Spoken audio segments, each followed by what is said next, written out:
Bismillahirrahmanirrahim. Assalamualaikum warahmatullahi wabarakatuh. Perkenalkan, nama saya Elma Tahira Husnun, NIM 1056411099719 dari kelas IP 5C, jurusan Ilmu Pemerintahan, Fakultas Ilmu Sosial dan Ilmu Politik, Universitas Muhammadiyah Makassar. Untuk memenuhi salah satu tugas mata kuliah gender dan politik, maka dari itu saya membuat video mengenai resume buku analisis gender dan transformasi sosial yang ditulis oleh Dr. Mansur Fakih. Di dalam buku analisis gender dan transformasi sosial ini memiliki 3 bagian.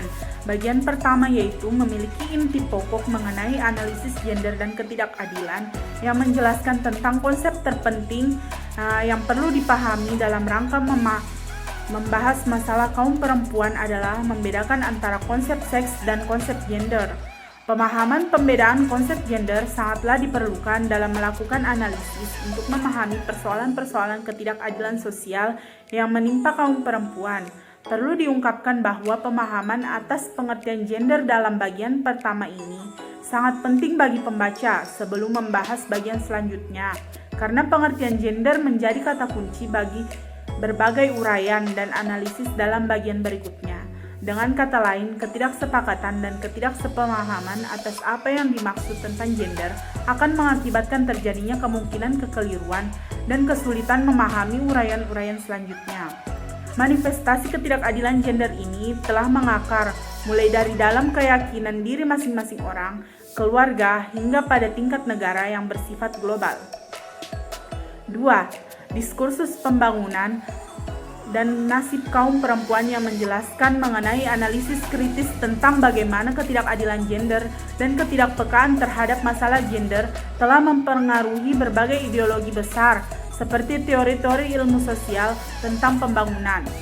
Memusatkan perhatian secara kritis terhadap diskursus pembangunan yang sejak mulai dikembangkan tanpa mempertimbangkan masalah gender dan telah menimbulkan akibat dan hasil yang berbeda antara kaum laki-laki dan perempuan. Hampir semua teori ilmu sosial tentang pembangunan yang sangat berpengaruh terhadap nasib berjuta-juta umat manusia telah dikembangkan tanpa mempertimbangkan masalah gender. Tujuan pengintegrasian perempuan tidak memberikan pilihan dan suara untuk mempertahankan kehidupan macam apa yang diidamkan oleh kaum perempuan hingga berbagai kekuasaan. Bagian kedua yaitu memiliki inti pokok mengenai yang pertama, analisis gender dalam gerakan transformasi perempuan yang menjelaskan bahwa gender sebagai alat analisis umumnya dipakai oleh penganut aliran ilmu sosial konflik yang justru memusatkan perhatian pada ketidakadilan struktural dan sistem yang disebabkan oleh gender. Gerakan feminisme mendapatkan alat analisis untuk mempertajam pandangan mereka. Tanpa analisis gender, gerakan feminisme akan mengalami kesulitan untuk melihat sistem dan struktur, dan akibatnya hanya tertuju pada kaum perempuan saja.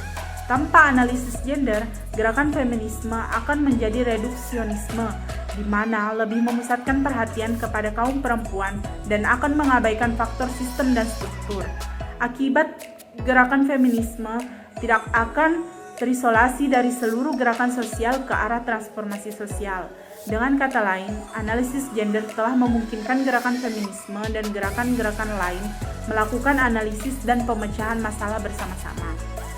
Yang kedua, hegemoni maskulinitas dan arah gerakan feminisme, yaitu menjelaskan bahwa feminisme sebagai gerakan pada mulanya berangkat dari asumsi bahwa kaum perempuan pada dasarnya ditindas dan dieksploitasi, serta usaha untuk mengakhiri penindasan dan eksploitasi tersebut.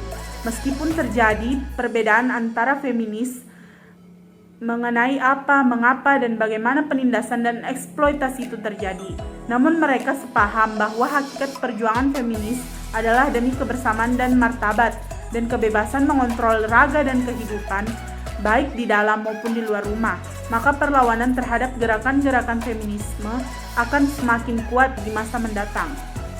Gerakan feminisme harus memperkuat barisan, menciptakan berbagai jaringan, dan bergerak untuk merebut ruang agar kaum perempuan bersama mitranya, kaum laki-laki, mendapatkan kesempatan mengorganisir diri untuk memperjuangkan dan menegakkan prinsip dan ideologi feminitas.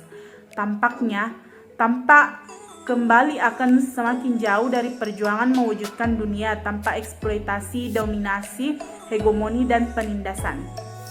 Bagian ketiga yaitu memiliki inti pokok mengenai yang pertama, tujuan struktural terhadap buruh perempuan, yaitu menjelaskan bahwa membicarakan hak asasi dan nasib kaum buruh perempuan dapat diletakkan dalam dua kerangka perspektif, yakni bersifat kondisional dan struktural, menentukan agenda perjuangan merubah nasib buruh perlu kiranya mengaitkan persoalan hak asasi tingkat kondisional kaum buruh dengan perjuangan meletakkan posisi kaum buruh sebagai faktor perubahan sosial.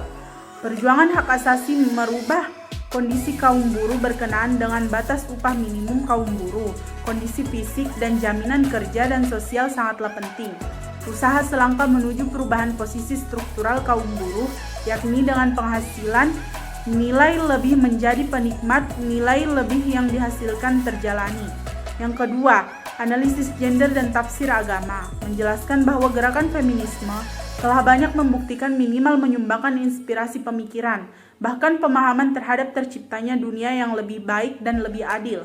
Gerakan feminisme tidak hanya mempengaruhi lembaga-lembaga birokrasi, pembangunan teori-teori baru, ilmu sosial, dan penelitian sosial, bahkan juga mempengaruhi pandangan berbagai agama, paling tidak memaksa kaum agamawan untuk melihat, mengevaluasi kembali tafsiran terhadap posisi perempuan yang selama ini ada. Gerakan ini pula yang mendorong munculnya gugatan atas berbagai kultur, tradisi yang mempengaruhi kondisi dan posisi perempuan di banyak tempat. Tafsiran agama mempunyai kedudukan yang sangat strategis dalam melanggengkan ketidakadilan gender maupun sebaliknya, yaitu dalam usaha menegakkan ketidakadilan gender.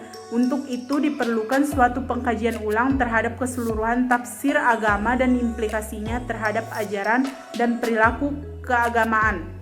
Kajian tersebut menyangkut identifikasi akar permasalahan dan strategi pencegahannya. Yang ketiga, emansipasi kaum perempuan. Refleksi dan agenda mendesak, yaitu menjelaskan bahwa memperjuangkan perbaikan posisi dan kondisi kaum perempuan tidak sama dengan perjuangan kaum perempuan melawan laki-laki, karena persoalan penindasan perempuan bukan datang dari laki-laki, melainkan persoalan sistem dan struktur ketidakadilan masyarakat, dalam salah satunya ketidakadilan gender. Gender transformasi. Gender lebih merupakan gerakan pembebasan perempuan dan laki-laki dari sistem tidak adil.